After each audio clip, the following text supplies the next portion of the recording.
¿Sale? Entonces vamos a empezar con esta guía. Eh, a ver, hay en general dos definiciones de economía, ¿no? La primera tiene que ver desde un punto de vista, pues muy convencional, que la economía es la ciencia que trata de la administración de los recursos escasos para llevarlos, estos recursos, a ser usados de la manera más eficiente, ¿no?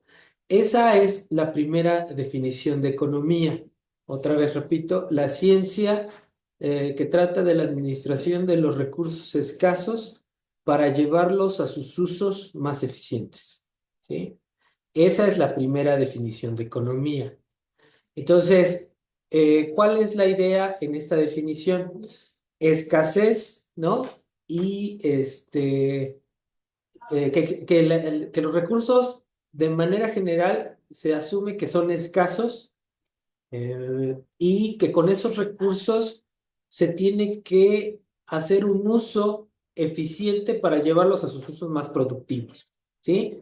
Entonces, la idea central en esta definición es la escasez y la distribución eficiente, ¿no?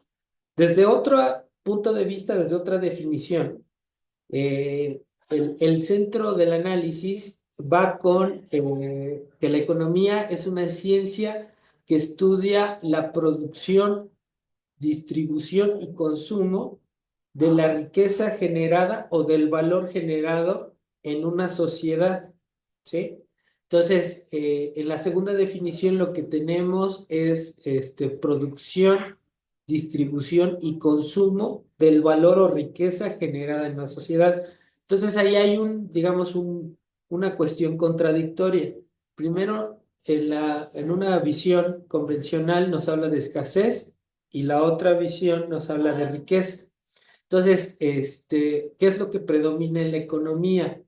Pues si bien la economía en términos físicos, los recursos naturales son escasos, eso no quiere decir que con esos recursos naturales escasos, que pueden servir de insumos para la producción, no se pueda generar riqueza. Entonces, otro de los problemas centrales es no solamente la generación de la riqueza, sino cómo se distribuye esa riqueza. ¿Sí? ¿Hasta aquí alguna duda, chavos? No, profe. Bueno, No, seguros, todo porque bien. entonces tenemos voy planteando ahí la guía, como va saliendo, ¿no? Y bueno, esto lo voy a dejar ahí grabado. Entonces, aquí ¿por qué serían contradictorias estas dos definiciones? Por lo que estoy comentando, ¿no? Una habla de la escasez, ¿no? De la escasez y la otra habla de la riqueza. Entonces, por ejemplo, ustedes, ¿cómo son los países árabes? ¿Los países árabes son pobres? Pensemos en Qatar, en Qatar. Pues pobres en recursos, naturales, ¿no? O sea, pero sí tienen petróleo. Tienen O sea, de ahí en petróleo. fuera les falta todo. Bueno, tienen petróleo y son pobres. ¿Cómo los ves? Muy pobres. ¿Cómo ves a los jeques? Con muchos lujos, ¿no? Ajá. Entonces, fíjense, el hecho de que ellos no tengan, por ejemplo, eh, no tengan una industria de manera general, sino que solamente tengan su industria extractiva, que es la petrolera, y que el petróleo es un recurso no renovable y que por esa naturaleza es escaso, eso no quiere decir que no se pueda producir riqueza. Ahora, en esos países, los que se la pasan bien, ¿quiénes son? Pues los que son dueños del petróleo, ¿no? Entonces el problema no es tanto la escasez de los recursos, sino la distribución de los mismos. ¿Me explico? Sí. ¿Sí? Entonces, bueno, tenemos esas dos definiciones, ¿no? Una que dice, a ver, los recursos escasos para los usos más eficientes, ¿no? Y la otra habla de la producción, distribución y consumo del valor generado en una economía, ¿sí? ¿Cómo se distribuye, no? Cómo estudia la producción, distribución y consumo de el valor o riqueza generada en una economía, ¿no? Entonces, tenemos ahí esas dos definiciones. ¿Por qué serían contradictorias? Por el concepto, la primera por el concepto de escasez y la segunda por la cuestión de la riqueza, ¿no? Entonces, escasez y riqueza son conceptos, ¿cómo se llaman? Este, am, ¿cómo se dice ¿Antagónicos? antónimo? Sí, pero ¿cómo se es cuando son sinónimos y son antónimos, ¿no? Son Ah, sí. antónimos. Son antónimos, ¿no? O sea, la escasez, ¿cuál es el antónimo de la escasez? Riqueza. La abundancia, ¿no? Escasez, abundante, ¿no? Entonces, también riqueza se asocia con abundancia, ¿no? Entonces, en ese sentido serían contradictorias estas dos definiciones. ¿Hay alguna duda,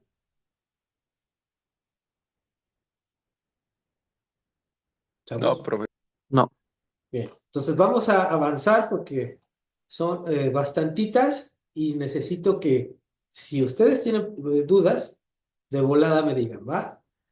A ver, entonces vamos aquí, hasta ahorita estamos viendo a mí me serviría que abrieran ustedes el cuestionario para que lo tuvieran ahí y yo pudiera también usar el pizarrón, ¿vale?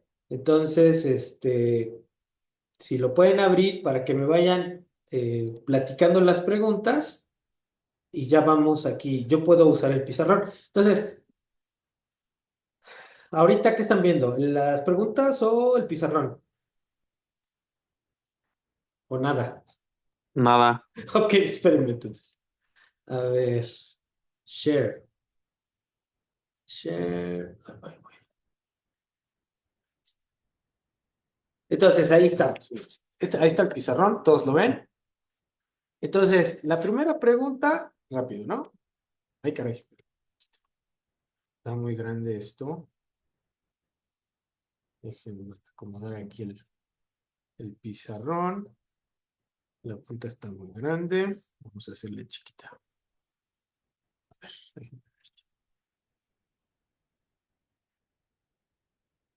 A ver si no, si me deja el pizarrón. Si no,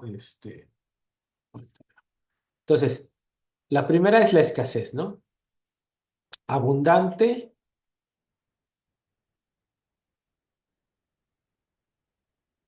versus, a ver, escaso. ¿Sí? Entonces, esa es la primera contradicción. Está medio lento mi pizarrón, pero no hay problema. La segunda, a ver, ¿cuál es la segunda? ¿Qué dice la segunda? Dice, ¿cuál es el papel de la propiedad en el sistema económico en los distintos modos de producción? Bueno, a ver, entonces, ¿cuáles son los modos de producción? ¿O ¿de cuáles se acuerdan o no se acuerdan?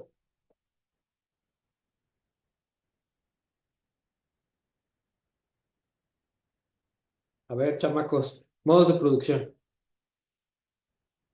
¿Se acuerdan o no se acuerdan? No, profe. ¿Alguien más? A ver, ya dijo Alfredo que no se acuerda.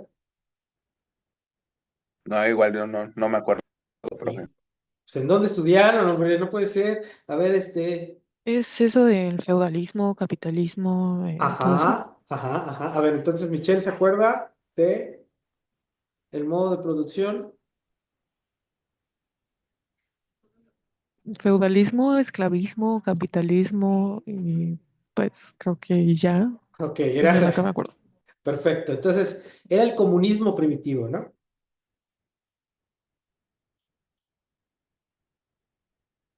Comunismo primitivo. Ay, caray. Después, ¿qué tipo de sociedad era la griega?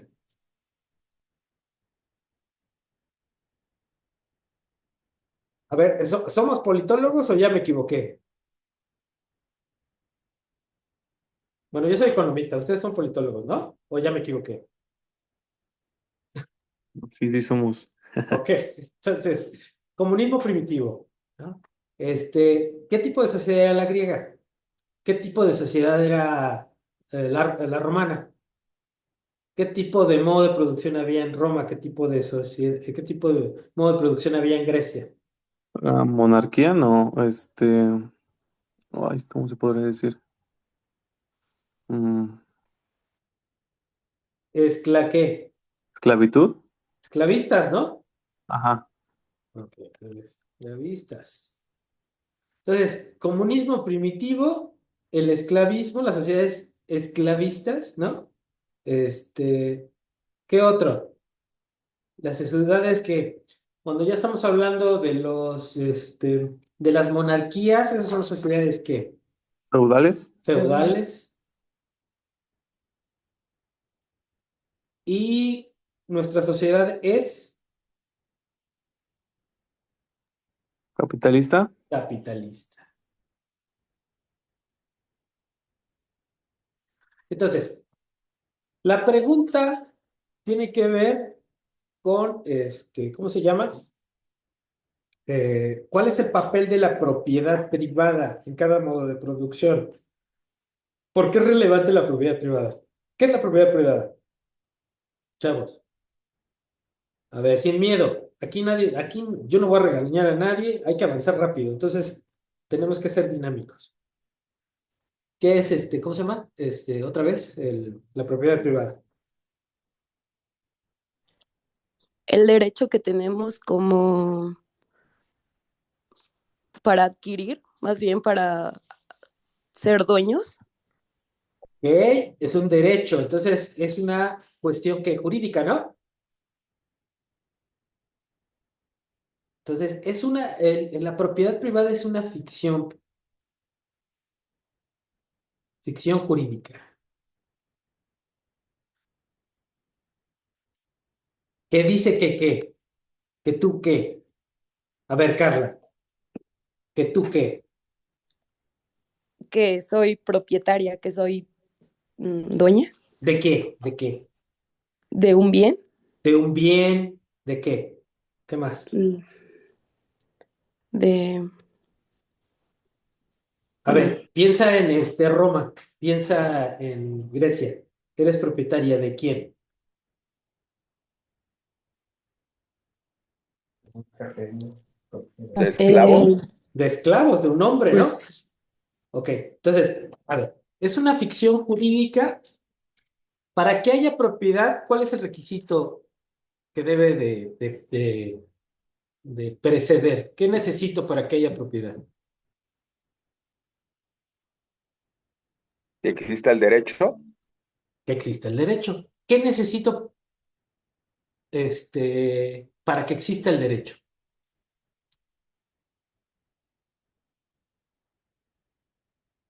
A ver, Fernando. Leyes. A ver, Michelle, dale, dale, sin miedo. Pues leyes, ¿no?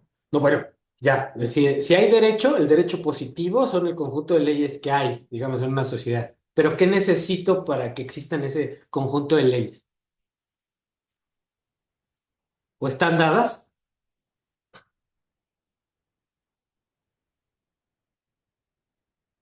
Ustedes son politólogos, ¿eh? Tiene que ver con un arreglo político, ¿no? Exactamente, exactamente. ¿Quién legisla? Pues quienes gobiernan o quienes ejercen ese poder sobre otros. Ok. Entonces, para que exista la ley, para que exista la propiedad, debe de existir ¿qué? Preexistir ¿qué? Un orden social, un Estado. Si no hay Estado, no hay propiedad. ¿Queda claro? Sí. Artículo 27 constitucional, ¿qué dice? A ver, Marisol, ¿qué dice el 27?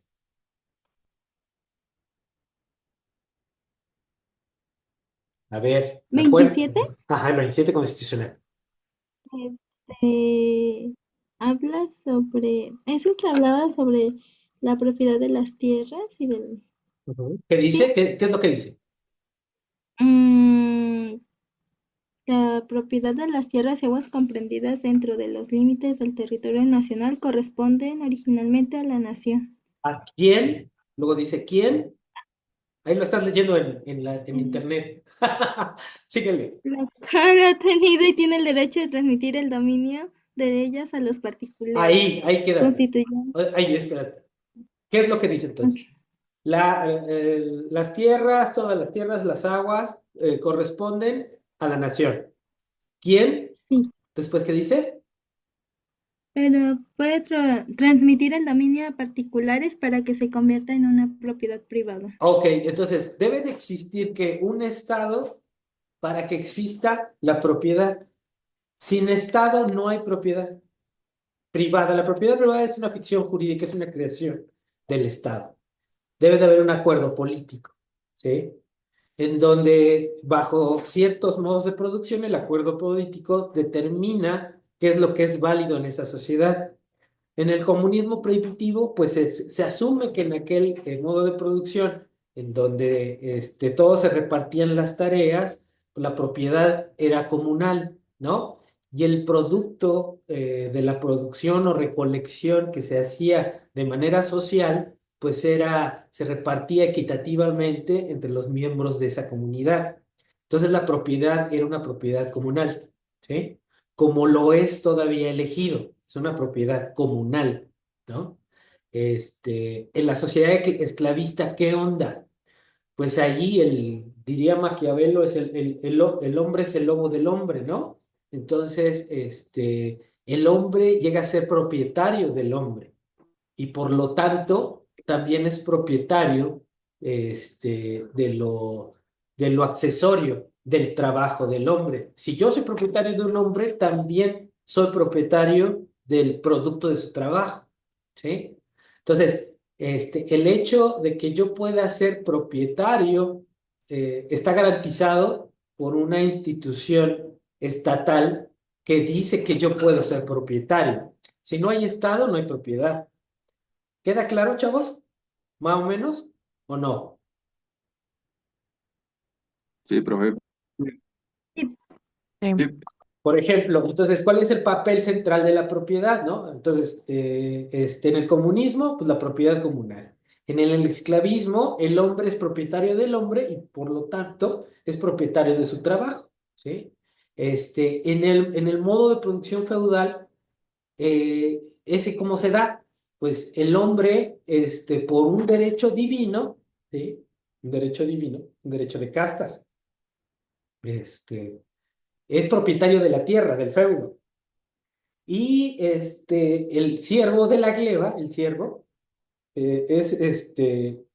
puede usar la tierra, pero a partir de esa relación con el señor feudal, que es el propietario de la tierra, él tiene que pagar un tributo, ¿no? Un tributo, un impuesto, ¿no? O ¿cómo se llama? Lo que se paga, ¿te acuerdas lo que se pagaba en las iglesias? ¿Cómo se llamaba? ¿El qué? ¿Diezmo? El diezmo, ¿no? Entonces el diezmo, porque la mayoría de las iglesias, bueno, en aquel periodo también eran propietarias de la tierra y si daban la tierra a trabajar, por ese derecho divino, el que trabajaba la tierra tenía la obligación de dar un diezmo, un porcentaje del trabajo, ¿sí? ¿Pero por qué? Porque hay un derecho de propiedad que dice que yo soy el señor feudal y que si yo te dejo trabajar mi tierra, a mí me tienes que pagar un porcentaje de lo que tú produzcas, ¿vale?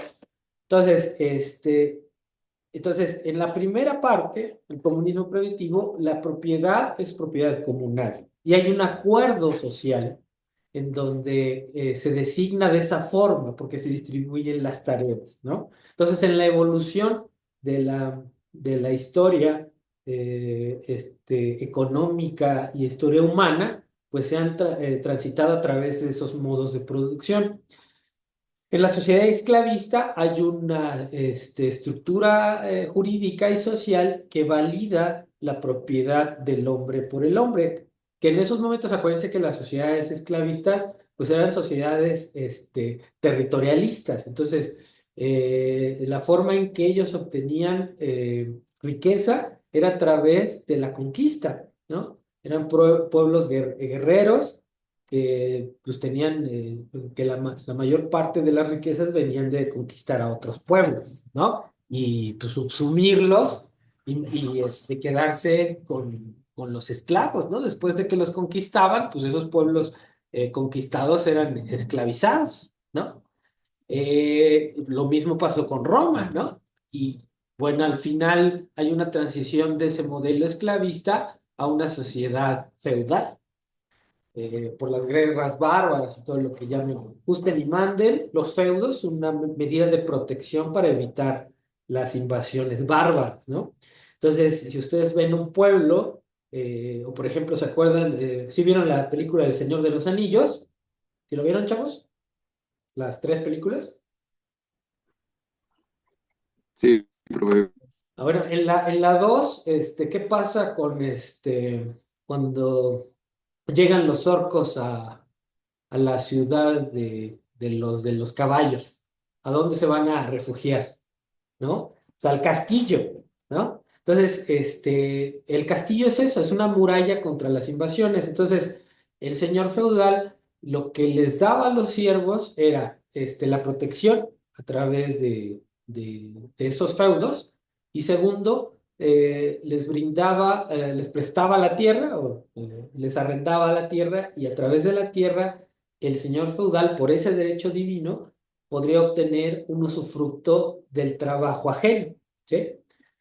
Pero ¿qué pasa en la sociedad capitalista? Y ahí es donde, ¿cuál es el objeto de la propiedad central en el capitalismo? A ver si se acuerdan ustedes. ¿No se acuerdan? ¿Ya se aburrieron? ¿Ya están dormidos? Algo así del valor generado. Algo así del valor generado. Bueno, pero mira, ¿cómo vamos evolucionando? En el comunismo, la propiedad es social. En el esclavismo, el hombre es propietario del hombre. En el feudalismo, el hombre es propietario de la tierra, y a través de la tierra que le presta, digamos, al siervo de la gleba, se hace del producto del trabajo de ese siervo. En la sociedad capitalista, el centro de la propiedad es los medios de producción. Los capitalistas son propietarios de los medios de producción. Y entonces se encuentran los propietarios y los desposeídos de los medios de producción. ¿Quiénes son los desposeídos de los medios de producción? Pues todos los que no tenemos un capital o una renta, ¿no? Y tenemos que vender nuestra fuerza de trabajo como único medio de subsistencia. Entonces, ¿quiénes de los que estamos aquí, pues no tenemos la opción de no trabajar? Díganme.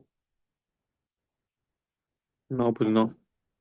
O sea, si tuvieras un edificio de departamentos, si tuvieras rentas, no tendrías problema, ¿no? Porque ya con eso puedes decidir no trabajar.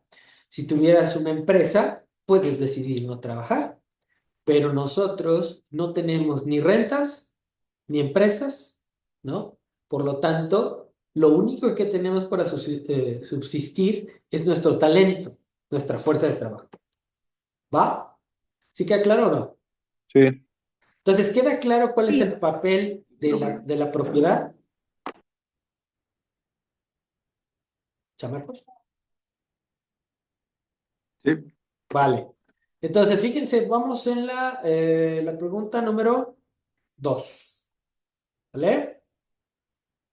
¿Todos están ahí o no? sí. Bien. Entonces, fíjense, ¿cuál es la 3? Dice, ¿es la propiedad una condición natural al individuo? Es una pregunta. Les pregunto, ¿la propiedad es una condición natural al individuo? ¿Sí o no? ¿No? ¿Pero por qué? A ver, Fernando. Dale, dale. Ah, porque dijo que es creado por la sociedad, o sea, no es naturalmente del hombre. O sea, lo crea la sociedad para tener un respaldo de que es tuyo y que no te vengan y te maten por eso. Es el Estado, ¿no? Algo O así. sea, no, es lo que estamos diciendo, Fernando. No, no, no, no te silencies, o sea, estamos platicando, ¿no? O sea, la propiedad es una Ah, claro que condición natural al individuo, no. Debe de existir el Estado, un acuerdo social en donde defina las características de la propiedad para poder ser propietario, ¿no? Ahí acuérdense que en el derecho estaba el jus natura, ¿no? El derecho natural o el derecho de gente, ¿se acuerdan? Entonces, por Sí, ejemplo, ahí están todas las ideas de Juan Jacobo Rousseau, Montesquieu, todos estos cuates, incluso Hobbes, que hablaba de lo del que, contrato social. exactamente, de que el hombre es propietario por naturaleza, lo cual no necesariamente es cierto. Si tú te vas, imagínate, eso digamos que eso es lo que se exigía por derechos humanos, ¿no? Que no hubiera esclavismo. Pero esa no es una condición natural, es una condición social, ¿sí? Si la sociedad no reconoce la libertad, no va a haber libertad. ¿Están de acuerdo? Si la sociedad no reconoce el derecho de las mujeres a votar, no va a haber voto de mujeres. ¿Me explico? Sí, Entonces, ¿cuándo tienen derecho las mujeres al voto? sí, porque se van creando movimientos, ¿no? Sí, claro, y son A principios del siglo pasado. manifestaciones sociales, ¿no? Entonces, esa es la idea en- en esta cuestión. Si no existe la ley, una ley que me garantice ciertos derechos, yo no tengo esos derechos. Entonces, repito, el derecho a voto de las mujeres se logra cuando hay un movimiento social que, que genera que genera una disrupción en lo social para que después se tipifique como un derecho, ¿no? Entonces, la propiedad es una condición natural al individuo, ¿no? Tampoco la libertad, ¿sí? Tampoco, bueno, cualquier derecho que gusten y manden, ¿no? No es derecho hasta que está tipificado. Y eso queda en la según, ¿no? ¿Por qué? Porque a veces hay condiciones sociales que aunque esté eso en la ley, evita que se cumplan de manera completa, ¿sí? Entonces, eso es. ¿Queda claro, chavos? Sí, profe.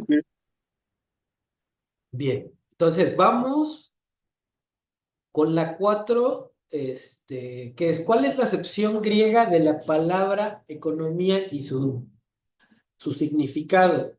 Entonces, la palabra griega era oikos y nomos, ¿no? Oikos y nomos. Esa era la palabra, las dos, la palabra griega, la acepción griega de la palabra economía. Una hablaba, oikos es administración y nomos, casa. Entonces era la administración de la casa, ¿sí? Si no mal recuerdo. Entonces, apúntenle ahí oikos y nomos, ¿no? Entonces, esa es para la acepción.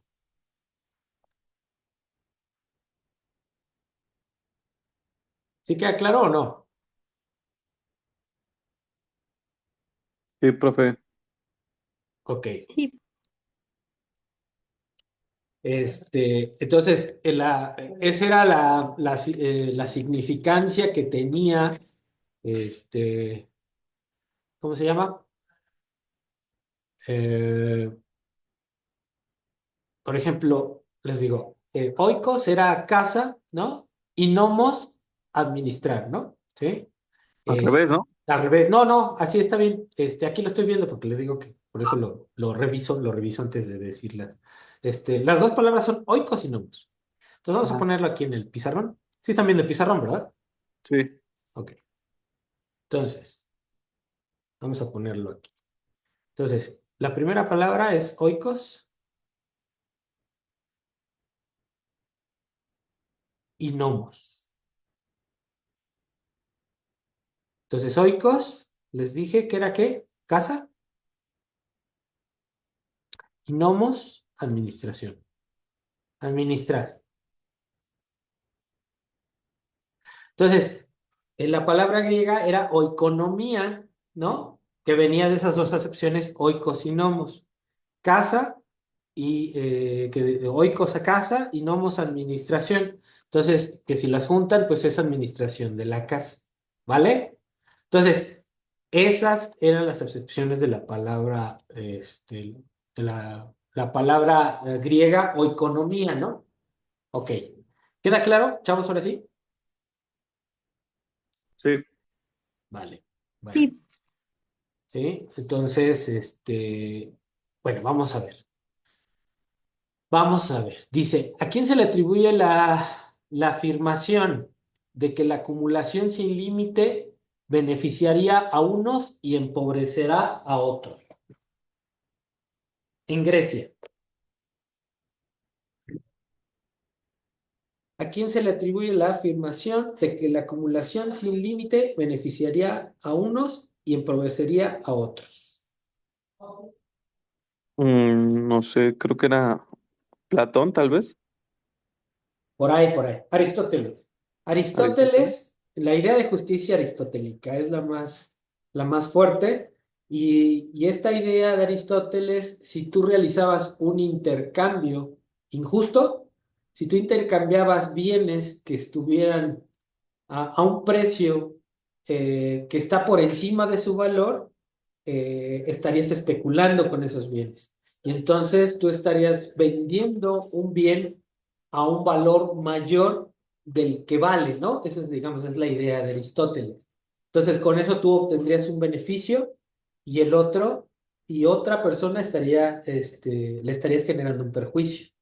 Entonces, por eso, de manera general, lo que dice Aristóteles es que la acumulación sin límite va a beneficiar a unos y a perjudicar y a empobrecer a otros, ¿no?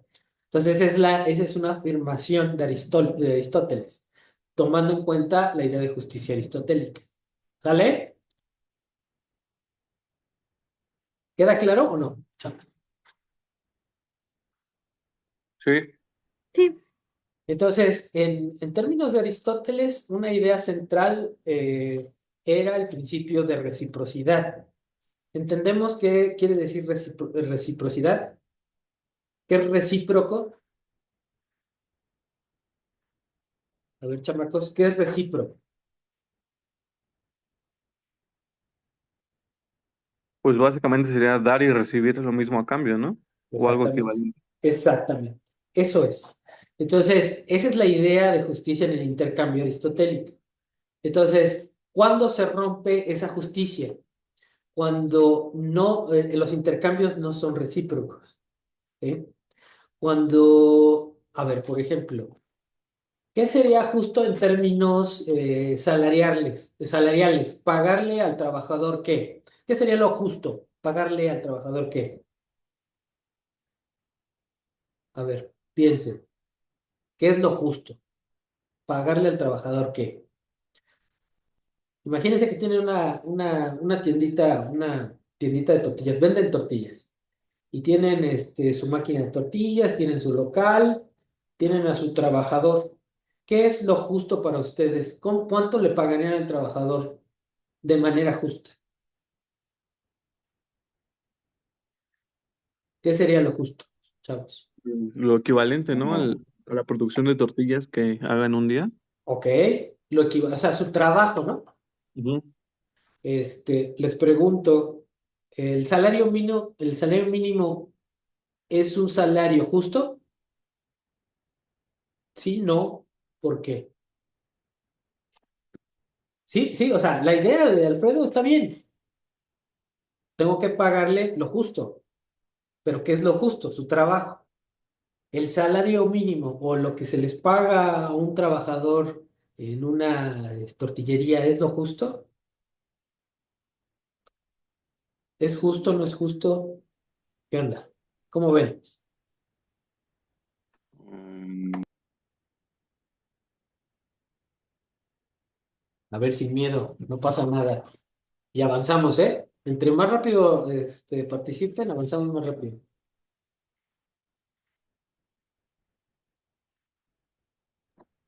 Pues lo del salario mínimo ante la ley se supone que debería de alcanzar para todas tus necesidades, ¿Y si pero alcanza? ya en la realidad ya es muy diferente. A Es ver, como, ¿cuánto está el salario mínimo? ¿Ciento qué? 180, ¿no? no, ya está en 270. 200 y feria. 240, ¿no? 240. 70, creo que subió apenas. Sí, subió 12%, ¿no? Ujú. Ya le pega a los 300. Ajá.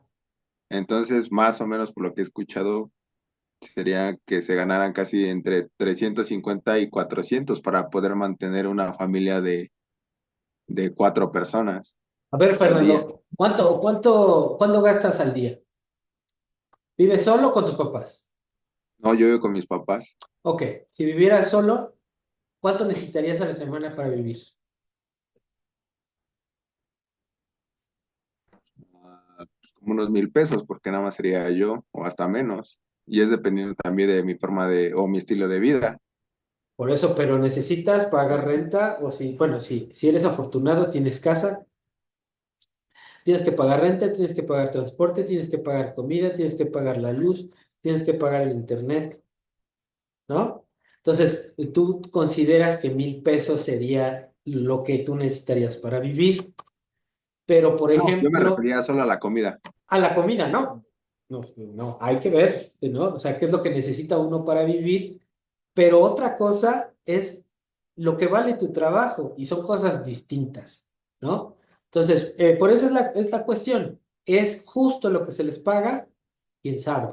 Yo diría que es injusto de manera general, lo que se les paga a los trabajadores es injusto. Les preguntaría de manera general a ustedes, ¿cuánto vale su trabajo? ¿Cuánto consideran que vale su trabajo?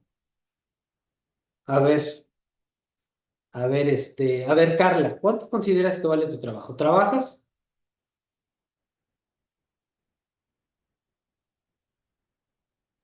Hola, profesor. Sí, trabajo, pero no es como un trabajo fijo. Pero Eh, ¿cuánto consideras tú que vale tu trabajo? em, ¿Para darle cantidades exactas o solamente Dame un como usted precio. lo menciona? Dame un precio Ah, para un ver si te precio. contrato o no. Ay, profesor, no sé. No, ¿por qué no? Claro que tienes que saber, porque ya Justamente pasa. ahora que lo Ajá. pregunta, yo me lo pregunto y digo, ¿realmente cuánto vale mi trabajo? O sea, ¿en cuánto lo valoro yo? Y recordando en sueldos que he tenido de trabajos anteriores y que me pregunto si realmente es el precio de mi trabajo. Entonces, a ver, alguien más. A ver, Marisol, ¿cuánto vale tu trabajo? No, no tengo trabajo. Bueno, no, pero a ver, si no tienes trabajo, pero eso no quiere decir que tus capacidades, tus habilidades no tengan un valor en el mercado, ¿verdad? ¿Cuánto vale tu Bueno, trabajo? bueno, yo creo que considerando, no sé, las horas, si no fuera un trabajo pesado, no sé, creo que por día, no sé, como 400, no sé. A ver, Itziar, ¿es tu nombre? ¿Itziar Hernández o cómo está la cosa?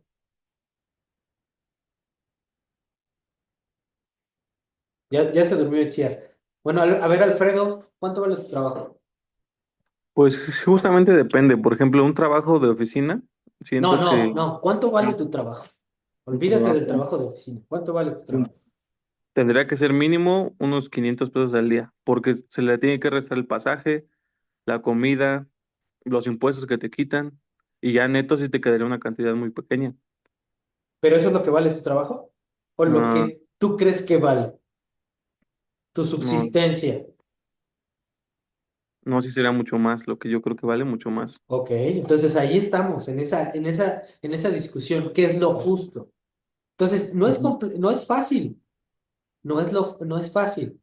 Ahora, lo justo sería que a todos nos remuneraran según nuestra productividad. Lo justo. ¿Sí? Eso sería lo justo. Que nos pagaran nuestro trabajo. Pero a nosotros no nos pagan nuestro trabajo, nos pagan una remuneración que representa cierto nivel de subsistencia, pero la subsistencia no es nuestro trabajo. ¿Queda claro? Por ejemplo, ahorita que yo te pregunté, Alfredo, tú estás pensando en lo que es necesario para ti, para tu estilo de vida, ¿sí? Ujú. Pero eso no es lo que vale tu trabajo. ¿Sí me explico? Sí. Por ejemplo, imagínense que Steve Jobs se lleva a un trabajador hindú o mexicano, se lo lleva a trabajar a Microsoft y este trabajador, un ingeniero joven, le hace una mejora al Windows así super duper, ¿no? Y eso le da a ganar a Bill Gates una la nota, ¿sí? Lo está haciendo con el trabajo de este cuate, ¿sí? Pero a él no le va a pagar, a él no le va a pagar, en proporción a la ganancia que obtiene, ¿no? No le va a pagar todo su trabajo, le va a pagar una remuneración con la que crea el trabajador que está contento.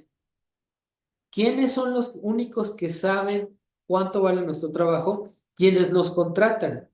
Quienes nos contratan saben cuánto le vamos a dar a ganar, ¿sí? Nosotros no sabemos cuánto vale nuestro trabajo. Ellos sí saben, ¿sí? ¿Sí queda claro? Entonces, yo lo que estoy pidiendo, lo que estamos pidiendo es un nivel de subsistencia, un estilo de vida, pero eso no es igual al trabajo, no es igual, ¿sí? Entonces, ahí está. Entonces, esta visión de la justicia aristotélica es muy vigente en el sentido de que no es recíproco el intercambio y no es recíproco el salario que reciben los trabajadores de manera general, ¿sí? Entonces, ahí hay mucha discusión. Entonces, ¿a quién se le atribuye ahí estamos en la afirmación aristotélica, ¿no? Voy ahora, no sé si quede claro, más o menos, más o menos. Sí, sí, profe. Órale, Sí, profe. vale, vale. Entonces, vamos en ¿qué número? Las 6. La 6. Dice la 6. ¿Cuál era la visión de los escolásticos sobre la teoría del precio justo? A ver, entonces, vamos al pizarrón. Pizarrón. Están viendo el pizarrón, ¿verdad? Ok, voy para abajo. Entonces, ahí, ¿quiénes son los escolásticos? Pues ahí hay muchos, por ejemplo, Santo Tomás. El propio Aristóteles entra dentro de esta visión de escolástica. Está San Agustín, ¿no? ¿Cuál era, digamos, el centro de la visión de los escolásticos? La teoría del precio natural. Entonces, el precio natural para ellos es igual a un precio de costo, ¿sí? Precio de costo, ¿sí? Y este precio de costo, pues es equivalente a lo que cuesta producir los bienes. Es un costo de producción. Entonces, el precio natural es un precio de costo, un precio de producción. Entonces, para los escolásticos, en esta doctrina del precio natural, la idea era que si un bien, si alguien vendiera una mercancía por encima de su valor, ¿no? Estaría violando la ley del precio natural, ¿sí? Entonces, la doctrina del precio natural. Entonces, ellos estaban en contra, por ejemplo, de la especulación, ¿no? Y la usura. ¿Qué es la especulación? Pues vender las mercancías, con precios inflados, ¿no? O, o la usura, ¿no? Que es, el cobro de intereses sobre el dinero. Ellos decían, por ejemplo, que era no natural que tú tuvieras que pagarle a alguien, porque te prestara dinero. Para ellos era antinatural que el dinero generara dinero, ¿sí? Entonces, para ellos lo natural sería que si yo te presto 100 pesos, tú después me regreses 100 pesos, ¿no? Y lo antinatural es que yo te preste 100 pesos y tú después me regreses 110 pesos, ¿no? Entonces, esa era la idea de la visión escolástica. ¿Por qué? Porque todo estaba en cuestión del precio de costo, ¿sí? Entonces, romper En el intercambio se rompía esta idea de justicia también. Cuando el precio de una mercancía se alteraba, ¿no? Por una cuestión incluso hasta monopólica, ¿no? Entonces, si tú vendes una mercancía por encima de su valor, tú estás perjudicando a otro. O si prestas una mercancía y después la pides con un rédito, también estaría fuera de esta idea del precio natural. Entonces, de manera general, esta teoría del precio natural lo que implicaba es que los precios de la mercancía, si se vendieran de manera justa, tendrían que ser iguales a su costo de producción, ¿sí? Tendrían que ser vendidas al precio de costo, ¿sí? Pero si tú vendes a lo que te cuesta, ¿sí? ¿Hay ganancia o no hay ganancia? Pregunto. Pues no, no habrá ninguna ganancia. Te Entonces, quedaría igual. esa es la idea. En una idea les digo hasta en cristianos, por eso les digo ahí Santo Tomás de Aquino, San Agustín, el propio Aristóteles, en esta idea de los intercambios recíprocos, pues lo más justo para ellos era la venta a un precio de costo, ¿no? Sin embargo, ahí no hay ganancia, ¿sí? No hay ganancia. Si yo vendo a lo que me cuesta, pues simplemente no gano. ¿Sí? Entonces, para obtener una ganancia, yo tengo que vender la mercancía, ¿no? En un precio que implique un costo menor para mí, ¿sí? ¿Y eso cómo lo voy a conseguir? Bueno, eso lo explica Marx cuando habla de la idea del plusvalor, ¿sí? Un trabajo que no se paga, ¿sí? Y del cual el dueño del medio de producción se apropia de él. Si yo estoy produciendo maíz y yo estoy trabajando la parcela, pues entonces yo voy a intercambiar el maíz que fue producto de mi trabajo por otra cosa que yo necesite y que crea que es equivalente a mi trabajo, ¿sí? Y en ese sentido, si yo intercambio trabajo por trabajo, pues estoy intercambiando los bienes más o menos al precio de costo, ¿sí? Sin embargo, si yo doy mi tierra a trabajarle a otra persona y a esa persona le pago un salario por debajo de su trabajo, ¿sí? O por debajo de su valor del trabajo que me está incorporando, yo puedo vender la mercancía a un precio de costo en donde yo me estoy ahorrando una parte de ese trabajo. Y entonces yo estaría ganando a través de ese intercambio, ¿sí? Entonces, entendemos la idea del precio de costo de los escolásticos, precio de costo, precio de producción, ¿no? Precio natural. Sí. ¿Sí queda claro para todos? Sí, Ok, ok. Entonces ahí vamos. ¿Qué sigue?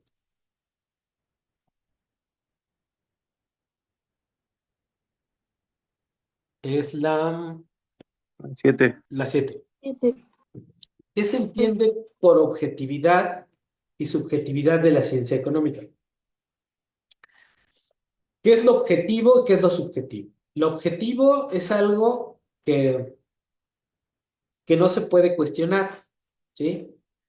Y lo subjetivo es algo que depende del individuo y que no puede ser comparable, ¿sí?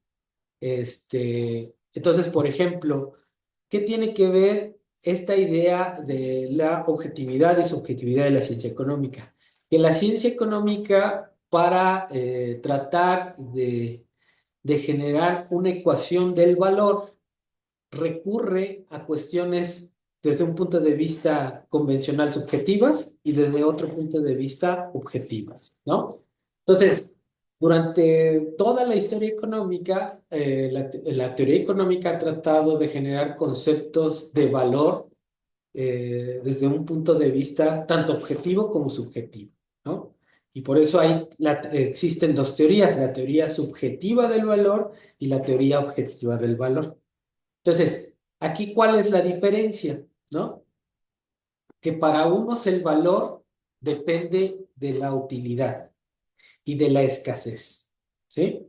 Entonces, para las teorías más convencionales, Entonces, el valor se genera entre el vínculo entre la utilidad y la escasez. Entonces, si un bien es escaso, ¿no? Y es útil, pues es valioso, ¿sí?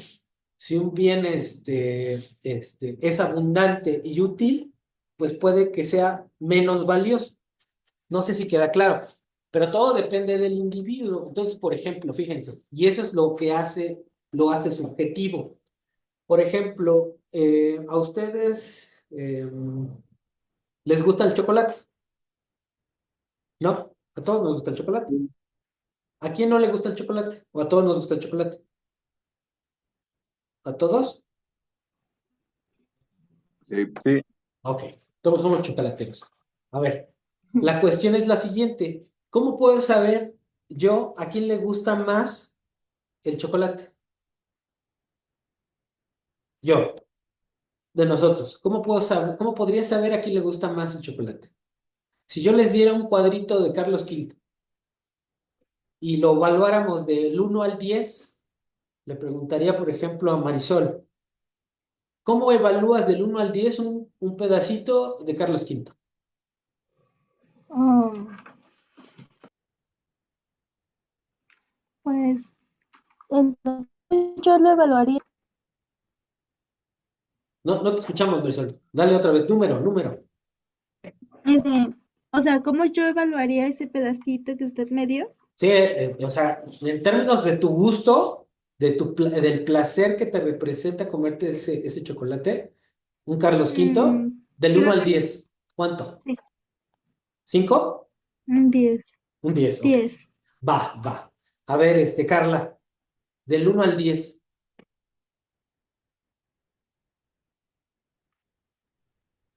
9. un 9, ok. A ver, Alfredo, del 1 al 10, un 6. un 6. A ver, Fernando, del 1 al 10. igual un 6.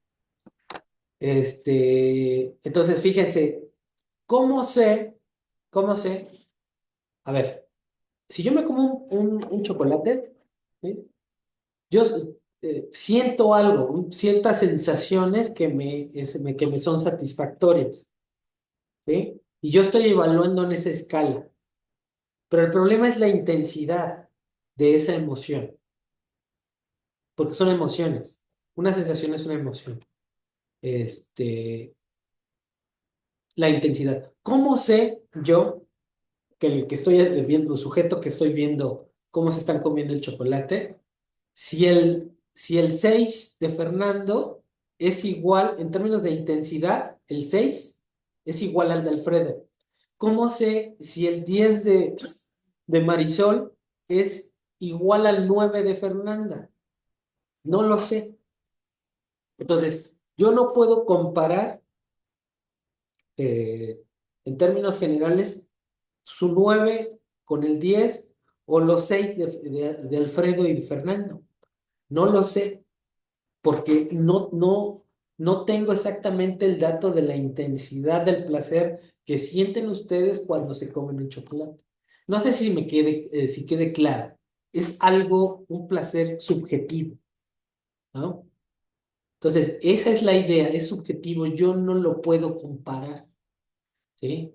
Porque no sé, ¿sí? Entonces, eso lo hace eh, poco medible, poco factible de medición. A nivel de la escala individual, ustedes me podrán decir, sí, del 1 al 10, 10 o 9 o 6, pero yo no sé si esos números son equivalentes al 9 o 6 de cualquiera de los otros. ¿Me explico? Sí, ¿Qué es lo objetivo? Por ejemplo, que yo para producir ese pedacito de Carlos Quinto requiero, no sé, 100 gramos de chocolate, ¿sí? Alguien que haga el Carlos Quinto, ese mismo pedazo en otro lado, va a requerir ¿cuánto? También los mismos 100 gramos de chocolate. Y si lo hacen en otro lado, van a requerir también los mismos 100 gramos de chocolate, ¿sí? Entonces, eso es objetivo, algo que sí se puede comparar. Lo subjetivo es algo que no se puede comparar. ¿sí? ¿Cuánto trabajo necesito para hacer el chocolate? Ah, pues si usas esta máquina necesitas media hora.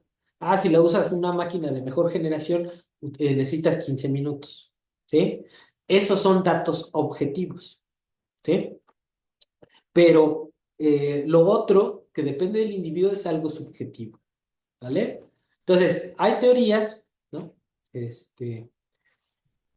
La teoría económica, están viendo el pizarrón, ¿verdad? Sí. Entonces, la pregunta central de la teoría económica es el valor, ¿no? ¿Cómo se produce el valor? ¿Sí? Entonces, hay una teoría subjetiva. ¿Mm? Y esa teoría subjetiva, de manera general, va a decir que el valor depende de la escasez, ¿sí? De la escasez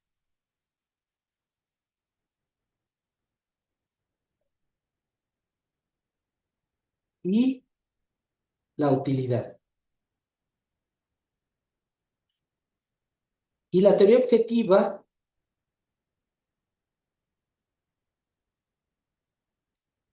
va a decir que depende del trabajo incorporado.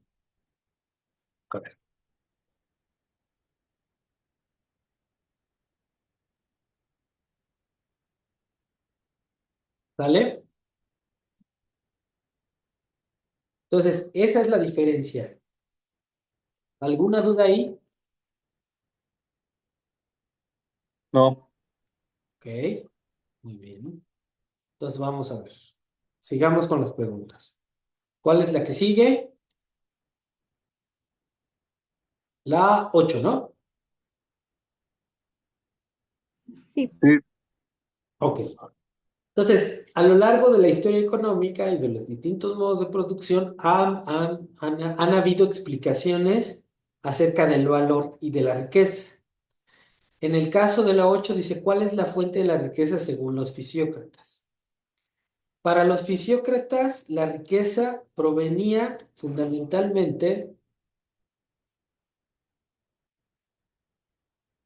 riqueza en la fisiocracia, ¿no? Venía de la tierra. ¿Por qué? Porque ellos veían que, ustedes imagínense que tienen una parcelita aquí, un cuadrito, y plantan una semilla, ¿no? Una semillita, le echan agua y todo. Entonces, esa semillita, después del tiempo, ¿qué va a pasar? Ese. Va a crecer, ¿no? Va a crecer, se va a convertir en una plantita, ¿no? Y si es maíz, ¿qué va a pasar?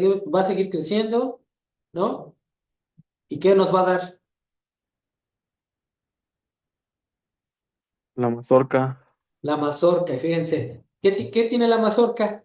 Más semillas, ¿no? Entonces, lo que ellos veían, y por eso era la idea de los fisiócratas de la riqueza, es que la tierra, ¿no? Generaba, multiplicaba, ¿no? El número de semillas. Entonces, la fuente de la riqueza era la tierra, ¿no? Entonces, para ellos, lo fundamental era la posesión de la tierra y que de manera natural la única fuerza que multiplicaba las cosas era la tierra.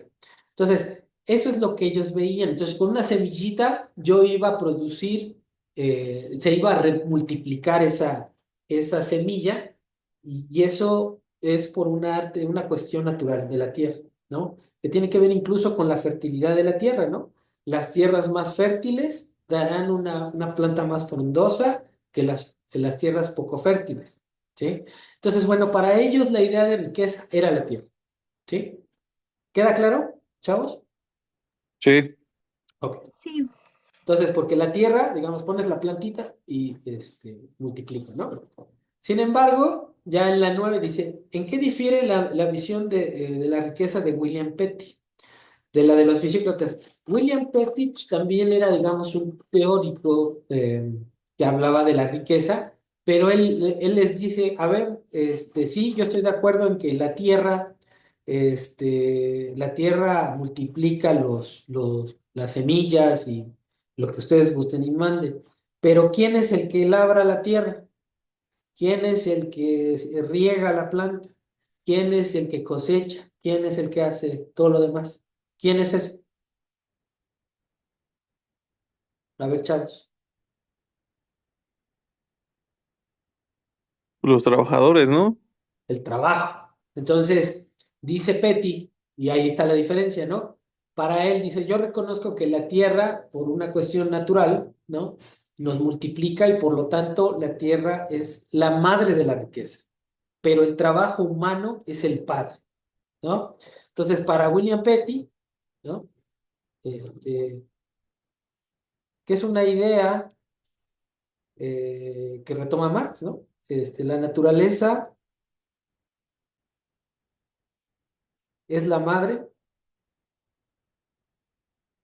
de la riqueza y el trabajo es el padre. Ujú. Entonces, la naturaleza la madre y el trabajo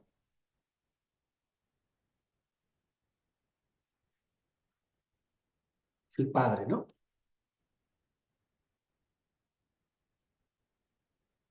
¿Queda claro, chamacos? Sí. Entonces, ¿cuál es Sí, la diferencia? ¿Cuál es la diferencia con los fisiócratas? A ver, les preguntaría, nada más para retomar el hilo.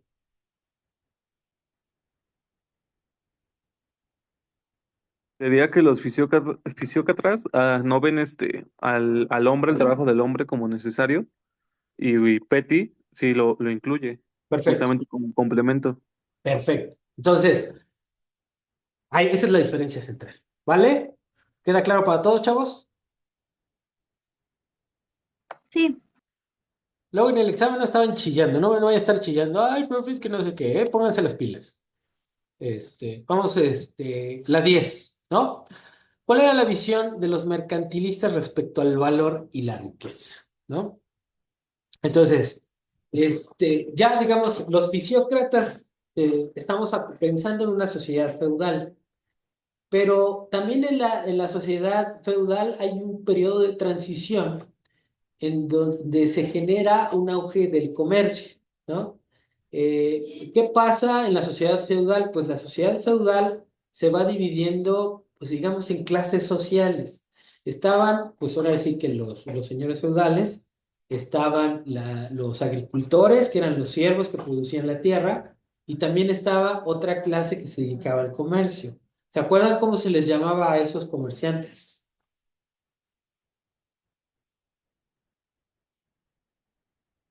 chavos? ¿Cómo se les Burgueses. llamaba? ¿Otra vez? ¿Burgueses? A los burgueses, ¿no? Vivían en los burgos, ¿no? Estaban acondicionados, bueno, les decían burgueses y era una palabra peyorativa, ¿no?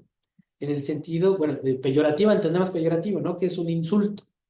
Eh, y bueno, de hecho, ahí un teórico económico les llamaba François Quesnay, que se llamaba François Quesnay, y que hizo una tabla económica de la distribución de la riqueza, los consideraba como una clase estéril, ¿sí?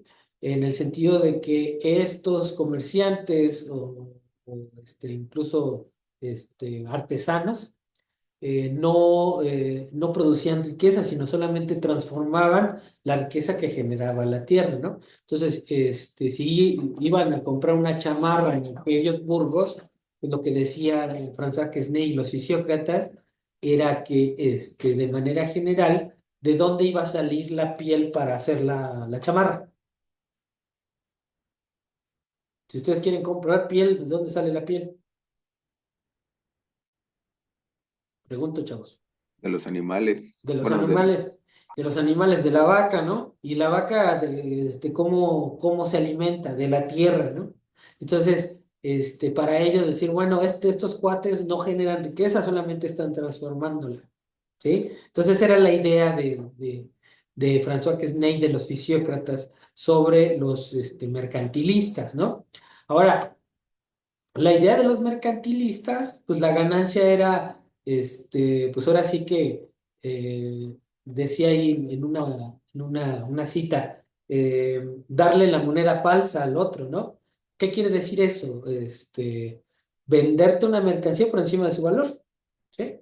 Entonces, el arte del comercio es la especulación y la especulación tiene como origen comprar barato y vender caro. ¿Sí queda claro? Entonces, la idea del comercio es eso, la especulación mercantil. Y la especulación mercantil, repito, el negocio sale cuando compras barato y vendes caro. ¿Vale? Entonces, el comercio se desarrolla desde muchos años antes de la sociedad feudal, principalmente en China, toda la ruta de la seda, pero después por ahí de, de 1300 y 1400, pues los grandes comerciantes que se aprovechan de todo ese comercio de la seda, de las especies de la India, pues son las ciudades italianas. Posteriormente, después de Génova y Venecia y la caída española, pues los que toman la batuta del comercio mundial son los holandeses, ¿no? Y ahí tienen eso fue por ahí ya del 1500, 1600, el desarrollo de la primera bolsa de valores en Ámsterdam, y el desarrollo de la primera compañía de acciones, que era la compañía de las Indias Orientales, que era una compañía holandesa. Entonces, todos ellos, posteriormente, ese modelo comercial decae ya con el auge del Imperio Inglés. Pero todo ese tipo de auges de imperios comerciales, su base era el comercio, ¿no? El comercio, primero, como les digo, en las ciudades italianas, la lana eran industrias laneras que les vendían fundamentalmente a las clases potentadas de España, de Francia, de Inglaterra, y también comerciaban porque tenían el monopolio del Mar Negro y toda la ruta de la seda. Sí, sí, se están imaginando más o menos por dónde ando yo. Turquía, toda esa parte de Grecia, yendo hacia la China, ¿no? Yendo a la India, por debajo del Mar Negro, que es donde está ahorita el conflicto de Ucrania-Rusia. ¿Sí lo ubican o no? Sí, pero Sí, sí, sí, profe, pero pues ya sígale, avance. Bueno, pero la idea es esa, a ver, ¿cómo voy a obtener ganancia? Comprando barato y vendiendo acá. Entonces, esa es la, la máxima de los mercantilistas. ¿Y cómo se daba la riqueza? Pues a través del comercio, a través de la acumulación de metales preciosos. Entonces, si yo estoy exportando muchas mercancías, pues como en aquellos tiempos la moneda era el oro, la plata, pues entonces yo vendo mercancías y al contrario que recibo, oro y plata, ¿no? Entonces, la riqueza de una nación se expresaba en el crecimiento de los metales preciosos que una economía tuviera por el comercio, ¿sí? Entonces, ¿queda claro, chavos? sí. Oiga, pero creo que se creó una burbuja, ¿no? Ah, De, eso era en Ámsterdam, sí, lo de los con lo de los tulipanes, tulipanes, la precisamente, ¿por primera. qué? Precisamente, ¿por qué? A ver, dale, Fernando, dale. Ah, bueno, lo que yo recuerdo es porque los estaban subiendo los costos demasiado, algo así, Los precios. los precios, y ya hubo un momento en que pues ya nadie las pudo pagar, y creo que reventó una burbuja, algo así, escuché. Pero era Sí, porque los tulipanes venían de Turquía, o bueno, del Imperio Otomano. así es. Entonces, ¿qué pasó? Le suponía era que los precios de los tulipanes iban a subir. Entonces, si tú vendes tulipanes, pues entonces se asume que tú vas a tener una ganancia alta, ¿no? O comercias con tulipanes. Pero ¿qué pasó? Que en la realidad hubo una sobreproducción de tulipanes. Entonces, eso abarató los tulipanes y generó que se rompiera la burbuja. O sea, ¿cuándo se genera un mayor precio de los tulipanes? Pues cuando hay una escasez de tulipanes, ¿no? Pero cuando al revés estás produciendo muchos tulipanes, pues en lugar de encarecerse el precio, se abarata, ¿no? Entonces eso rompió la burbuja y llevó a una crisis por los tulipanes, ¿no? La primera crisis o la primera burbuja financiera que hubo tuvo que ver con el precio de los tulipanes, efectivamente. Entonces, ¿por qué? Porque estás especulando. Entonces, la idea de obtener la ganancia es tratar de vender una mercancía por encima de su valor, por encima de lo que te costó. Pues en esta doctrina de comprar barato y vender caro, ¿vale?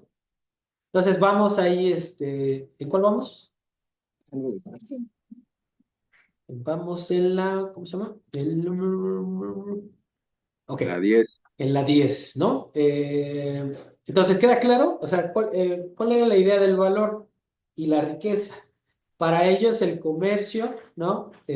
Lo central era el comercio en términos del valor y la riqueza a través de comprar barato, vender caro y acumular metales preciosos.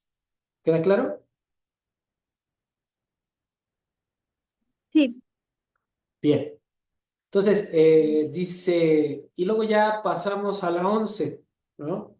A la 11, ¿cuál es el efecto directo de la división del trabajo sobre el valor de la mercancía según Adam Smith? Entonces ya estamos hablando ya de la transición del feudalismo al capitalismo. Entonces, cuando llega Adam Smith a teorizar sobre la economía, él habla de el efecto que se produce dentro de la fábrica. Entonces pone el ejemplo de la producción de alfileres. Entonces lo que dice Smith, que en una fábrica de alfileres, los hombres se organizaban de tal forma que dividían las actividades de tal manera que cada uno de ellos se especializaba en algo específico. Entonces pone el ejemplo de la producción de alfileres y dice, bueno, uno pulía la bolita del alfiler, ¿no? Otro enderezaba ¿cómo se llama? Los alambres, ¿no?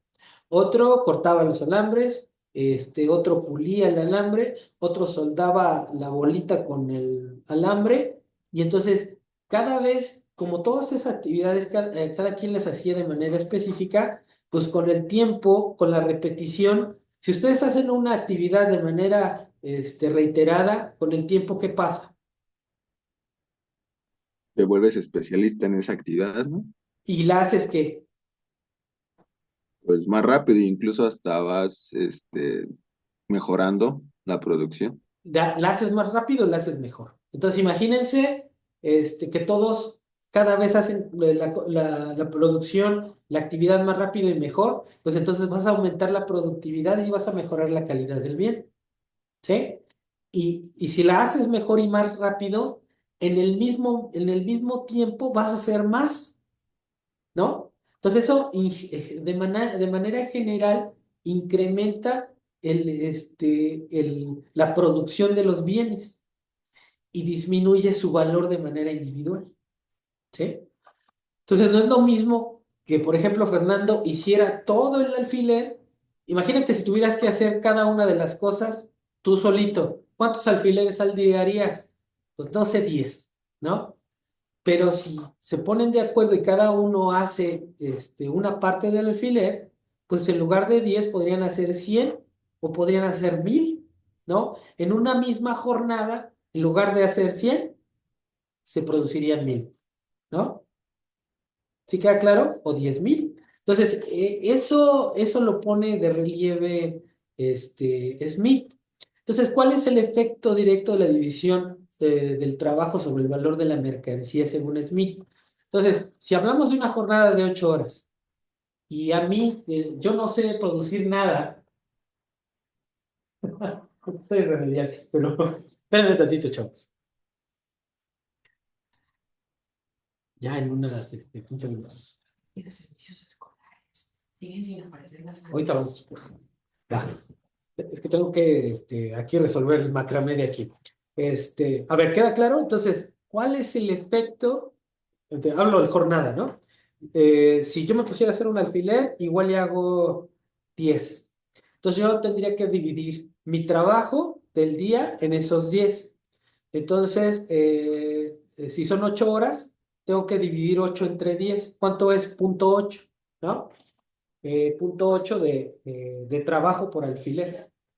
Pero ¿qué pasa si produzco en lugar de 10, produzco 1000?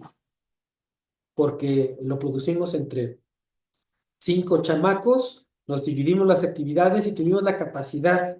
Como cada vez somos mejores y lo hacemos mejor y con más calidad, podemos hacer 1000. Entonces tendría que dividir ¿cuánto?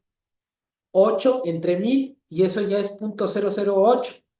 Entonces, individualmente cada alfiler vale menos. ¿Sí queda claro?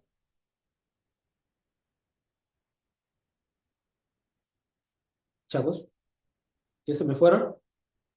Sí, profe. No, profe, pero ¿puede explicar esa parte? Es que ya no le entendí. A ver, Sí, yo fíjate. tampoco. A ver, vamos a ver. Entonces, pero entendemos lo de la división, ¿no? Sí entendemos lo de la división del trabajo. Sí, esa Ujú. parte sí. A ver, entonces, fíjate. Imagínate que en 8 horas,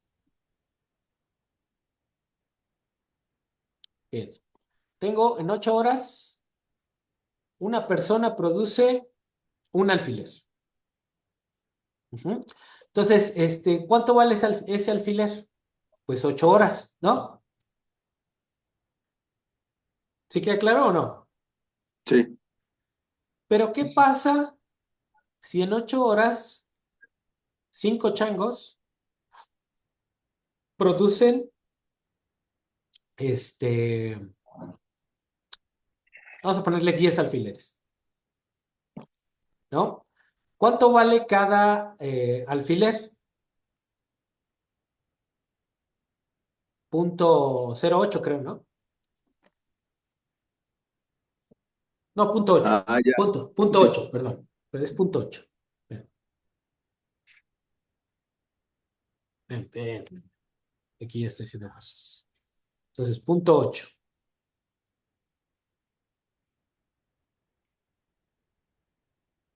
Ven, ya estoy haciendo aquí cosas que no. Esto. Mi goma. Mi goma. Sería punto 8, ¿no?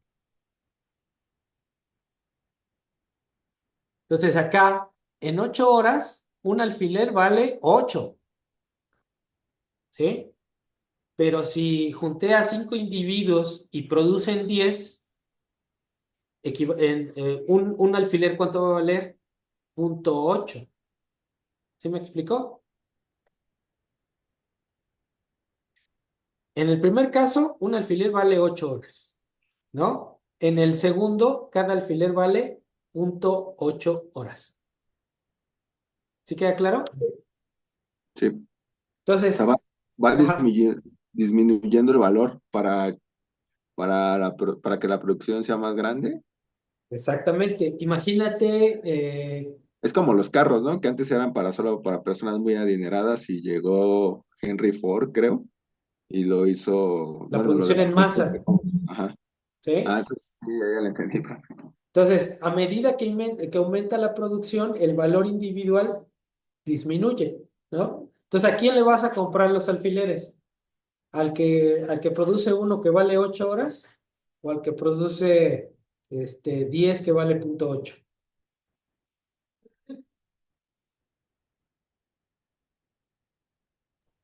No, pues al que me lo deje más barato. Claro, ¿no? Entonces, el efecto directo de la división del trabajo en ¿qué va la pregunta? Dice, ¿no?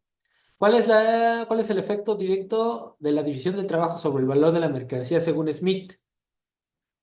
Que cuando se da la división del trabajo, el valor de la mercancía, ¿qué? ¿Aumenta o disminuye? Disminuye. Disminuye. Disminuye de manera individual. ¿Vale? Entonces, ¿cómo van? ¿Cómo se sienten? ¿Todavía aguantan otra pregunta más o ya no? Sí. Una. Ok. Entonces dice, la 12. Dice, ¿cuál es la diferencia entre la visión y Smith?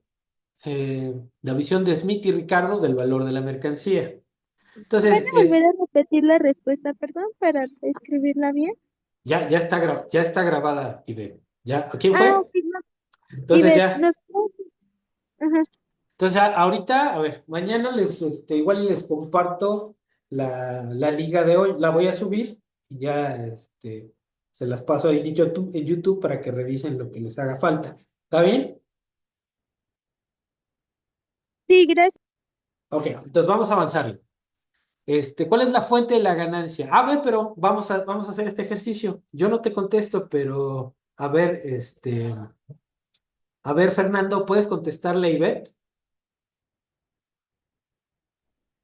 Ah, bueno, la respuesta era el valor individual disminuye, o sea, de la mercancía disminuye cuando ya cada uno se especializa en hacer una parte del producto. Porque aumenta la productividad, Ah, ¿no? sí. ¿Sí queda claro, Ivette? Sí, gracias. Órale, pues. Entonces, vamos a ver. ¿Cuál es la diferencia entre la visión de Smith y Ricardo respecto al valor de la mercancía? Vamos a ver. Entonces, para Smith, vamos a poner por acá. Para Smith, el que genera el valor es igual al trabajo. ¿Eh? Al trabajo. Pero Smith no hace diferencia entre lo que es el trabajo nuevo y el trabajo viejo. Entonces, Ricardo dice, entonces, cuando Smith se refiere al valor y al trabajo, está pensando en las horas de trabajo para producir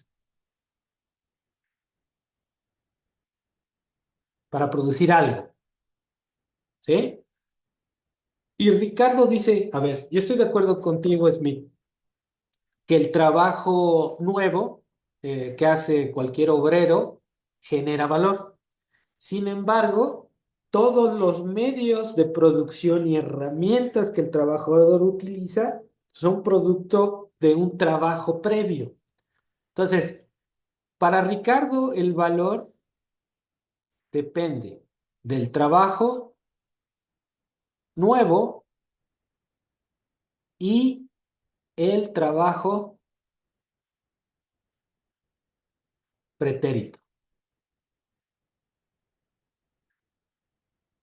Trabajo pretérito o trabajo viejo, ¿sí? Entonces, ¿qué es el trabajo nuevo? Pues, por ejemplo, el que está haciendo el alfiler, ¿no? El que está lijando la bolita del alfiler, pues necesita una lija y esa lija la produjo alguien más, ¿no? Si yo no tengo la lija o el polish para pulirla, pues no voy a poder trabajar, ¿sí? Entonces, eso es lo que dice Ricardo. A ver, Smith, yo estoy de acuerdo en que el trabajo que contiene una mercancía es lo que genera el valor. Pero dice Ricardo, pero también tenemos que considerar todas las maquinarias y herramientas necesarias para que se genere ese proceso de trabajo. ¿Queda claro? Y ese trabajo viejo, ¿no? A su vez, fue producto de una labor, ¿no?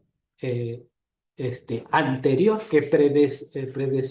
que fue antes a la finalización del bien, por ejemplo, ¿no? Si yo voy a hacer un celular, yo necesito los chips y esos chips a lo mejor no los estoy produciendo yo. Yo estoy armando un celular con un chip que a lo mejor ese chip lo produjo otra empresa y esa empresa tuvo que trabajar en ese chip y gastar en luz, comprarse máquinas para la producción de esos chips, ¿sí?